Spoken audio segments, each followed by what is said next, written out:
నాలో ఫలించిన ప్రతి తీగ తీసి పడేవేదిని ఎక్కడ పడేస్తాడంటే అగ్నిగుండంలో పడివేస్తా ఉంటాడు. ఈరోజు నువ్వు ఫలిస్తున్నావా?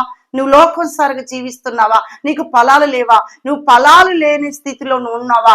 దేవుడి ఎద్దకు రా, నువ్వు ఫలిస్తావు. నీకున్న పాపమంతా దేవుడు తీసివేసి ఆయన రక్తంలో శుద్ధీకరించి ఈరోజు నిన్ను ఒక పాత్రగా, ఒక మంచి శక్తిగా, అభిషేకంతో నువ్వు నిత్యము వాడబడతావు దేవుడి సన్నిధిలో. ఎందుకంటే నువ్వు ఫలించే కొమ్మగా ఉండాల, ఫలించే చెట్టుగా ఉండాల. నీ చెట్టు నువ్వు ఎలా ఉండాలంటే నీ జీవితం అంతా పచ్చగా ఉండాలి. పచ్చగా ఉండాలంటే ఏం చేయాలి? లోకంలో ఉండకూడదండి, లోకం వ్యర్థమైన మాటలు వినకూడదండి, వ్యర్థమైన తలంపులు ఉండకూడదండి. నువ్వు పచ్చగా ఉండాలంటే ద్రాక్ష వలె నేను తీగలు మీరు అంటున్నాడు. హల్లెలూయా.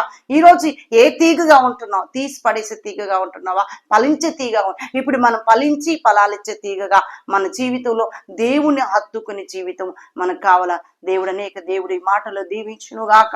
ఆమేన్.